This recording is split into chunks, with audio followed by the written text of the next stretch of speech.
Hello everyone. We want to check problem and issue about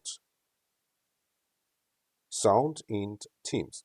You should go to your picture and after that manage account and you should go to devices here and you should choose the right speaker and right microphone from here.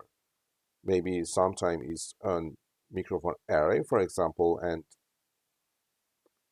maybe another one, and you should know about the right name of your microphone and speaker, and you should choose choose of them. And you can also make a test call here, and this is another thing.